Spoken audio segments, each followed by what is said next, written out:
국회 입법 데이트의 이익선입니다. 지자체가 어렵습니다. 재정 여건이 지속적으로 악화일로를 걷고 있어서 해법 마련이 시급한데요. 이런 분위기 속에서 최근 지방교부세율 상향 추진을 비롯한 지방재정개혁 3대 법안이 국회에 제출돼서 관심을 모으고 있습니다. 이 시간 대표 발의하신 이 정의당 박원석 의원을 모셨습니다. 의원님 어서 오십시오. 네, 안녕하세요. 네, 반갑습니다.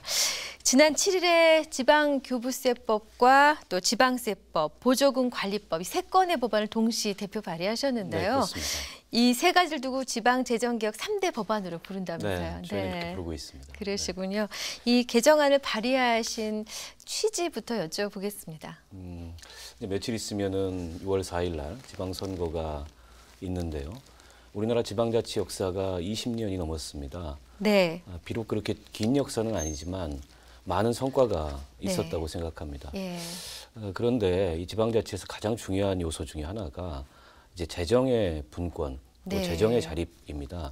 근데 그 측면에 있어서는 지난 20년 동안 별다른 진전이 없었고, 더군다나 요즘에 지방자치단체들이 재정 부담이 굉장히 가중돼서 네. 이게 지방자치의 발전 측면에서도 상당한 장애 요인이 되고 있기 때문에 네. 이 법안을 발의함으로써 이 자치재정 실현을 위해서 한 단계 더 진전된 결과를 만들고자 합니다. 그렇군요. 지방자치단체 재정 여건이 갈수록 어렵다. 그리고 지방에 내려가 보면은 힘들다는 말씀 네, 많이 그렇습니다. 하시거든요. 실제로 어느 정도 심각한 수준인가에 대한 자료나 통계치를 갖고 계십니까? 이 지방 재정의 건실함 정도를 보여주는 가장 대표적인 지수가 네. 재정 자립도입니다. 예. 지방자치단체의 전체 예산에서 스스로 재원을 마련할 수 있는 비중, 이걸 예. 이제 재정 자립도라고 부르는데요. 네. 통계를 좀 이용해서 말씀을 드리면 2008년에 53.9%에 달했던 재정 자립도가 네. 올해 기준으로 보면 44.8%로 오히려 10% 정도 하락을 했습니다. 네. 그 결과로 인해서 자치단체의 수입으로 네. 그 자치단체 산하에 있는 공무원이나 네. 공공기관 직원들의 월급을 줄 수 없는 그런 지자체의 수가 네. 38곳에서 78곳으로 늘어났고요. 어휴, 많은데요. 특히 이제 우리 네. 자치단체가 시도도 있고 시군구도 있는데 네. 그중에 군 단위 자치단체 같은 경우에 네. 전국에 이제 83곳이 있는데 네. 약 70%에 해당하는 61곳에서 자기 수입으로 공무원들 월급을 줄 수 없는 대단히 취약한 그런 상황에 네. 내몰려 있고, 무엇보다도 이명박 정부 들어와서 계속해서 지금 지속된 그 감세 정책, 네. 그리고 각종 늘어난 이 보조 사업 이런 것들로 인해서 지방 재정의 네. 어떤 취약성이 반영된 결과라고 이렇게 보여집니다. 그렇군요. 그러니까 재정 자립도가 44.8%라는 건 평균 아니겠습니까? 그렇습니다. 그러니까 자립도가 좋은 뭐 광역시나 큰 도시가 숫자가 높을 것이고 네. 평균이다 보니까 훨씬 낮은 곳도 한 자릿수에 있다는. 가까운 것들도 대단히 그러니까 많습니다. 이게 상당히 지금 굉장히 심각한 네. 상황인데, 근데 참 지방교부세법 개정안을 살펴보려고 하는데요. 네네네. 어릴 때 수업 시간에 지방교부세에는 뭐가 있다 뭐 배운 기억은 보통교부세, 납니다만 특별교부세 이런 네. 것들이 있습니다. 잘 모르겠습니다. 네네. 솔직히 어떤 겁니까? 쉽게 말씀드리자면 우리 국민들은 누구나 네. 정부로부터 행정 서비스를 받습니다. 네. 복지라든지 또 치안이라든지 교육이라든지 네. 교통이라든지. 그런데 이런 행정 서비스는 국민들이 전국 어디에 살고 있건 간에 네. 고르게 받아야 되는 서비스인 거죠. 그렇죠. 근데 이 서비스를 전달하는 주체는 대부분 지방자치단체입니다. 네. 근데 지방자치단체의 이 재정 여력이 들쑥날쑥하기 때문에 네. 그대로 놔둬서는 균일한, 동일한 이 행정 서비스를 받기가 어렵게 되는 예. 거죠. 그래서 중앙정부가 지방자치단체의 재정 현실을 감안해서 재정이 좀 부족한 곳에는 중앙정부가 예산으로 그걸 더 보태주는 예. 이 세금을 이제 교부세라고 얘기를 그렇군요. 합니다. 이 지방교부세에는 이제 보통교부세가 있고 또 특별교부세가 있고 분권교부세, 부동산교부세 이렇게 이제 종류들이 있는데 그 중에 이제 90% 이상이 이 보통교부세입니다. 네. 그리고 그 금액 전체는 한 36조 원 정도 되고요. 예. 중앙정부가 걷는 내국세의 19.24%를 이 지방교부세로 그렇게 배분하도록 네. 관련 법령에 정해져 있습니다. 그렇군요. 이제 좀 이해가 될 것 같은데 어쨌든 교부세의 대부분은 보통교부세에 그렇습니다. 포함된다라는 말씀이신데 그 보통교부세는 그 산정에 있어서 아까 잠깐 말씀드렸습니다만 그 일반 시군과 좀 이게 다르다면서요? 그래서 또 어렵다고 들었습니다. 아, 그게 이제 그 광역자치단체 네. 내에 있는 그 구 있지 않습니까? 자치구. 네, 자치구. 여기는 이제 보통 교부세를 받지 않고 아, 자치구는 그렇습니다. 예. 조정교부금이라고 광역자치단체에서 부족한 재원을 받아서 쓰는데 네네. 근데 이 광역자치단체 내에 있는 예를 들어서 서울시에 있는 이 국회가 자리하고 있는 영등포구 같은 경우가 예. 바로 이제 광역자치단체 내에 있는 자치구이지 않습니까? 네. 근데 대부분의 이런 자치구의 특성은 인구 밀도가 굉장히 높습니다. 그렇기 그렇죠. 때문에 예, 예. 각종 행정 서비스에 들어가는 비용 부담이 갈수록 증가하는 데 반해서 네. 보통교부세를 받지 못하다 보니까 늘 어려운 그런 재정 상황에 놓이게 되는 거죠. 예. 그래서 이 문제도 사실은 해결해야 될 중요한 과제 중에 하나입니다. 그러면 서울을 예로 들어서 각 구별로 재정 자립도에 있어서도 또 차이가 판이하다는 말씀이시죠? 그렇습니다. 그렇기 네. 때문에 서울에 있는 자치구들 중에서도 예를 들어서 네. 강남 3구라고 얘기하는 그 서초구, 강남구, 송파구 같은 송파구, 경우에는 재정 자립도가 상대적으로 높은 편이고요. 네. 그에 반해서 뭐 강북에 있는 네. 그런 그 자치구들 같은 경우에는 재정 자립도가 굉장히 어려운 아하. 그런 그 재정 격차가 이 같은 서울 시내에서도 벌어지고 있기 때문에 네. 이게 단순한 문제가 아니고 대단히 복잡한 그리고 굉장히 민감한 그런 문제라고 그렇군요. 볼 수 있을 것 같습니다. 서울은 그나마 좀 나으려니 했는데 서울 안에서도 심각하고. 그렇습니다. 네. 그러니 또 지방으로 가면 갈수록 더하겠죠. 그런 어려움이. 네, 이제 이런 그렇습니다. 어려움을 개선하기 위해서 이번 개정안을 발의하셨습니다. 네. 이번 지방교부세법 개정안의 핵심 내용은 어떤 것입니까? 이게 이제 지방 재정이 계속 악화일로를 걷고 있어서 앞서 말씀드렸듯이 이 문제 개선이 좀 필요한데요. 네. 지난 2006년 이후로 지방 그 교부세의 배분율을 내국세 19.24%로 법에서 정해놨습니다. 네. 근데 저는 이번 법 개정을 내면서 여기에 3%의 탄력 교부세율을 적용해서 추가로 하신다는 그렇죠. 말씀이죠. 조금 예. 더 어려운 자치단체에는 조금 더 그 이 지방 교부세가 주어질 수 있도록 하자 이런 개정안을 냈고요. 네. 이 3%를 올리게 되면 네. 그 규모가 한 5조 원 정도 됩니다. 네. 그렇기 때문에 상당한 이 지방 재정의 어려움에 도움이 될 수 있으리라고 기대하고 있습니다. 네. 왜 3%입니까? 5%일 수도 있고 2%. 3%라는 거는 네네. 특별히 이 어떤 기준이 네. 객관적인 그 3%를 산정할 수 있는 근거가 있는 것은 아니고요. 근데 아시겠지만은 우리 대한민국 전체 그 국가 재정의 규모가 그리 큰 편은 아닙니다. 예, 예. 그렇기 때문에 무한정 지방 교부세를 늘릴 수는 없다고 생각하고요.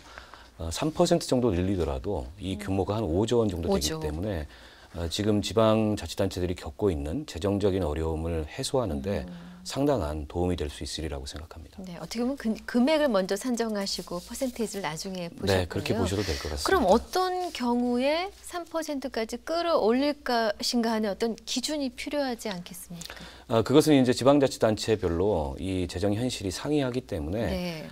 상대적으로 더 어려운 곳은 네. 19.24%가 아닌 거기에 플러스 3%를 한 네네. 교부세율을 적용을 하게 되고 상대적으로 재정 현실이 좀 그 좋은 것은 그냥 현재 내국세 19.24% 기준으로 받을 수도 있는 약간은 차등 적용할 수 있는 그런 여지를 두자는 것이 취지고요. 네. 지금은 이 지방 교부세 그 규모가 지자체 부족 재원의 한 85% 정도를 커버해 주는 정도입니다. 네네. 근데 이 5조 원 3%를 추가하게 되면 한 90% 정도를 이 지자체 재원 부족분을 네네. 이 보조해 주는 효과가 있기 때문에 네. 지방 재정에는 당장의 그 숨통이 트이고 그렇군요. 상당한 도움이 될 수 있습니다. 네네.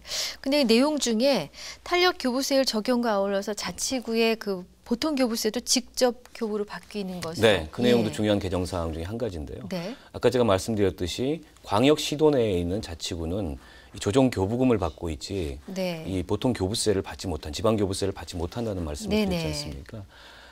근데 이 앞서도 말씀드렸지만은 행정 서비스 수요나 또 재정 지출의 수요가 계속 늘어나기 때문에 네네. 광역 시도 내에 있는 자치구들이 굉장히 어려움을 많이 겪고 있습니다. 그렇기 때문에 광역 시도 내에 있는 자치구에도 네. 다른 그 지방자치단체, 기초자치단체와 마찬가지로 이 지방교부세를 내릴 수 있도록 하는 개정 사항도 이번에 포함을 시켰습니다. 네. 그럼 이렇게 개정이 이루어지면 지방교부세가 실제로 어느 정도나 늘어나게 될지도 살펴보셨겠죠. 아까 제가 이제 30조 규모라고 말씀드렸으니까 네네. 한 5조 원 정도 추가 5조 원. 지원 효과가 발생하기 때문에 한 35조 정도로 규모가 확대될 수 있을 것 같습니다. 그럼 그야말로 숨통이 탁 트이는 겁니까? 네, 그렇습니다. 완벽하진 않지만. 네네. 네. 자, 다음으로 지방세법 개정안으로 넘어가 보겠습니다. 근로소득자의 지방소득세와 관련된 내용인데 이거는 개정안 발의 배경도 여쭤보면서 더불어서 이 핵심 내용까지 함께 말씀해 주십시오. 앞서도 말씀드렸지만은 우리 국민들은 지방자치단체라는 이 전달 체계를 통해서 네. 다양한 국가의 행정 서비스를 제공을 받고 있습니다. 예. 근데 현행 지방세법에 따르면 네. 이 특별징수하는 근로소득과 퇴직소득에 대한 지방소득세는 예. 우리 거주지 지자체로 귀속되는 것이 아니라 우리가 일하고 있는 사무실 소재의 아하, 지방자치단체로 귀속됩니다. 그렇죠. 예. 그렇다 보니까 행정 서비스로 인한 편익과 또 이 납세 의무자의 세 부담 사이에 불균형이 발생을 하게 되는 거죠. 그렇죠. 예를 들자면 지금 서울 시민들 중에는 서울시에서 일하시는 분들 중에는 네. 서울시의 비싼 집값이나 또 주거 환경 이런 등등을 이유로 서울 인근에 경기도에 거주하시는 분들이 굉장히 많아요. 많으시죠. 출퇴근하시는 예, 분들이. 예.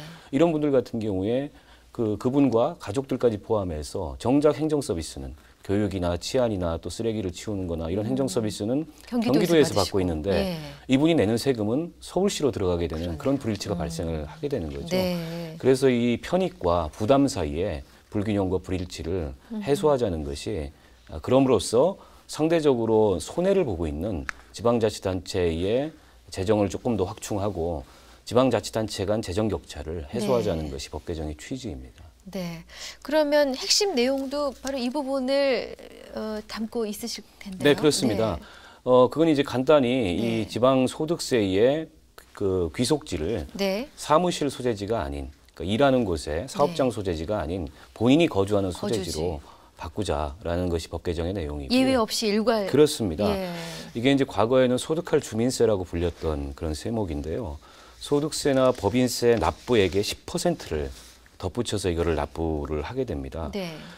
근데 앞서도 말씀드렸지만 정작 살고 있는 곳은 경기도인데 일하는 곳이 서울이라는 이유로 서울에 세금을 내게 되고 네. 또 본인이 그 생활에 필요한 여러 가지 행정 서비스는 경기도에서 제공받고 있는데 그 경기도에 대한 그 납세 부담은 일부 지지 않는 이런 불일치가 발생을 하기 때문에 네. 그로 인해서 사실은 서울 같은 경우에는 서울에 살고 있지 않지만 지방소득세를 납부한 금액이 서울에 살고 있지 않은 분들이 납부한 네. 지방소득세 금액이 1,578억이나 됩니다. 네네. 그에 반해서 경기도는 898억 정도를 손해를 보고 있어요. 아하. 상대적으로 그 지방 재정의 여건은 뭐 큰 네. 차이는 없겠지만은 경기도보다는 서울이 낫다고 볼 수 있거든요. 네. 그래서 이런 어떤 그 불합리나 불균형을 시정하자는 것이 지방세법 개정안의 핵심적인 내용입니다. 그러면은 지금 그 1,578억 얘기를 하셨는데 만약에 근무지가 아니라 이제 거주지로 바뀌게 되면은 아까도 말씀하셨듯이 강남 3구 같은 경우는 거주지도 많습니다만 또 이 근무지도 많은 곳 아니겠습니까? 특히 강남구가 더할 것 같긴 한데요. 그렇습니다. 중구도 그럴 네. 것이고. 그러면은 어떻게 보면 서울시 내에서도 구의 편차가 좀 줄어드는 효과도 일어날 수 상대적으로 있겠는데요? 조금 더 격차가 줄어들고 네. 형평성이 조금 더 높아진다 이렇게 볼 수 네. 있을 것 같고요. 다만 이제 지방소득세의 전체 사이즈는 변하지 않습니다. 네. 어디로 내느냐, 그러니까 누구에게로 그 세금이 돌아가느냐에 그 조정이 생길 뿐이지 네. 전체 사이즈는 그 변화가 없고요. 네. 다만 그로 인해서 앞서도 말씀드렸듯이 이 편익과 부담 간의 불균형을 해소하고 네. 상대적으로 좀 어려운 네. 지방자치단체를 조금 더 배려하는 그런 네. 효과가 발생할 수 있다고 생각합니다. 그러면 여기에 대해서 찬성하는 분들도 많으시지만 기존에 소위 누리시던 분들은 네, 고개를 이 문제에 갸웃하실 것 관해서는 같아요. 아마 자치단체별로 예. 그 찬반이 엇갈릴 수 있습니다. 예를 네. 들어 서울 같은 경우에는 그 1,578억의 그 추가 수입이 있었는데 네. 그게 고스란히 이제 그 세입의 손실로 발생할 수가 있고 그렇겠죠. 경기도 같은 경우에는 한 898억 정도 손해를 보고 있었는데 네. 이게 세금으로 들어오게 되면 아무래도 경기도 그 재정 현실에 도움이 되는 이런 효과가 발생해서 네. 논란이 좀 따를 수 있습니다만 네네. 큰 틀의 취지로 봤을 때 그리고 어떤 세제의 합리적인 네. 개정이라는 측면에서 봤을 때 저는 합의를 볼 수 있는 그런 방안이 아닌가 싶습니다. 네, 지금 뭐 우리 박원석 의원님 외에 14분의 의원님들이 이제 동의를 해주신 건데요. 네네. 그 반대하시는 의원님들의 목소리를 들어보시면 뭐라고 말씀하십니까? 일단 조금 난감해하시는 분들도 있습니다. 네. 그 예를 들어 서울에서 국회의원을 하고 계신 분들 같은 경우에는 본인의 네, 해당 당장에 지역? 이제 예. 서울시의 사정이나 네. 이런 거를 고려하지 않을 수 없기 때문에 네. 이 법안 공동 발의에 약간은 안색을 표하시는 분들도 있었습니다만 하지만 찬성하는 입장이 훨씬 많으실 것 같아요. 취지에는 예. 그 많은 부분 공감한다. 네. 그리고 이제 과거에 법인세 같은 경우에도 네. 그 법인세를 과거에는 사업장이 있는 네. 그러니까 저 법인 소재지가 있는 곳으로 법인세를 냈었습니다. 네네. 울산 현대자동차에 그 어마어마한 법인세를 부담을 하게 되는데 예, 예. 그거를 강남에 있는 현대 본사가 있는 강남구에 냈었던 거죠. 아하. 이 문제도 불합리성이 그 지적됨으로 인해서 예, 예. 지금은 이제 근무 인원수를 고려해서 네네. 그거를 그 분할해서 내는 방식으로 면적과 근무 인원을 고려해서 분할해서 내는 방식으로 법인세 개정안이 그 이루어졌거든요. 마찬가지로 이 지방소득세에 대해서도 합리적으로 생각을 한다면 네네. 그 거주지에서 행정 서비스를 받고 있기 때문에 네네. 근로 귀속되도록 하는 것이 타당하다고 생각합니다. 앞서 두 가지 법안을 살폈어요. 지방교부세법 이제 개정안은 크게 봤을 때 지방을 좀 더 도와주자. 특별한 경우에 확실히 도와주자라는 취지이신 거고 네네. 지방세법 같은 경우는 근무지가 아니라 거주지 위주로 우리 혜택을 보게 해주자. 네, 그렇습니다. 두 가지를 알았습니다. 네. 이제 마지막 하나. 보조금 관리에 관한 법률 개정안인데 이건 어떤 내용입니까? 국고보조사업이라는 게 있습니다. 네. 이게 이제 중앙정부가 사업비의 일부분을 네. 지방자치단체에 보조하면서 지방자치단체로 하여금 해당 사업을 수행하도록 하는 그런 사업을 이제 국고보조사업이라고 하는데요. 네. 국고보조사업이 종류가 굉장히 많습니다. 헤아릴 수 없을 만큼 네. 많고 또 수십조에 이를 정도로 네. 그 재정 규모도 굉장히 큽니다. 그리고 네. 갈수록 이게 늘어나고 있습니다. 그렇군요. 흔히 우리가 이제 그 국비와 그 지방 예산을 매칭한다 이런 얘기를 많이 하는데 네. 그게 바로 이 국고보조 사업이 이런 경우에 네네. 발생을 하게 되는데요.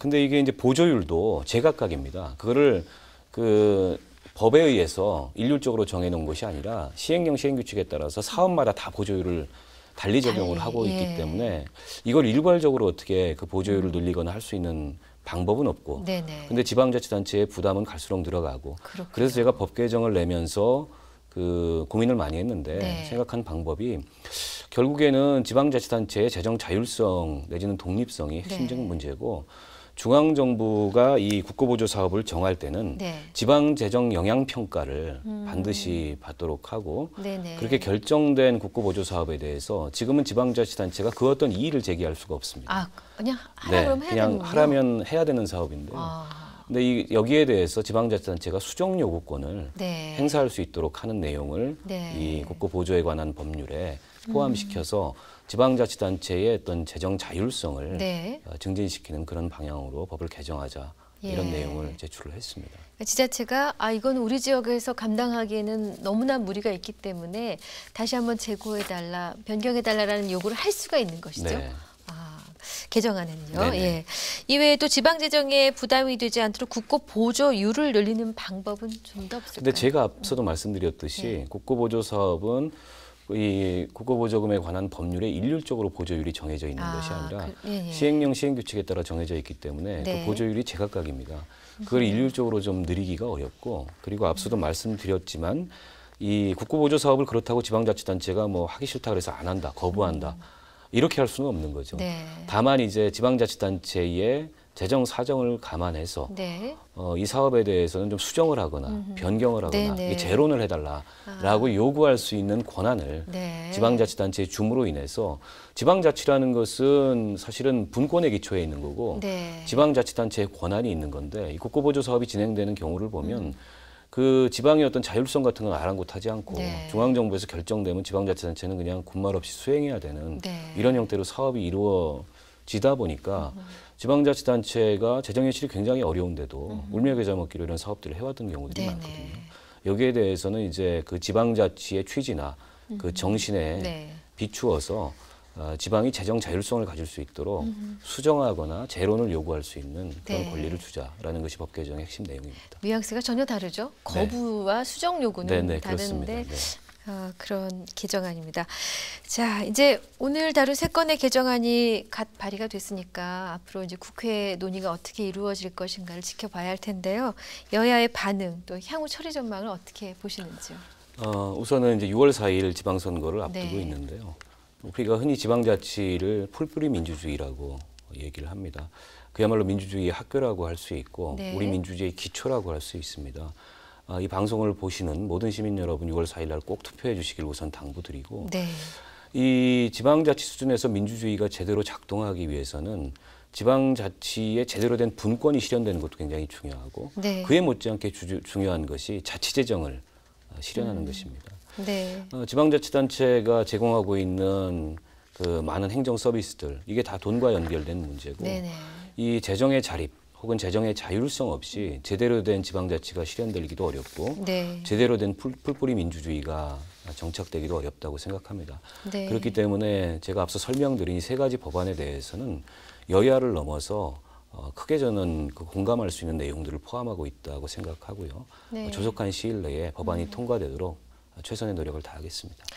향후 개정안이 통과돼서 이제 지자체 스스로가 자신들 지역의 공무원의 월급을 해결할 수 있게 됐다라는 뉴스가 좀 들렸으면 좋겠습니다. 네, 고맙습니다. 네, 오늘 나와주셔서 감사합니다. 네, 고맙습니다. 국회 입법데이트 오늘은 정의당 박원석 의원과 함께했습니다. 시청해주신 여러분 고맙습니다.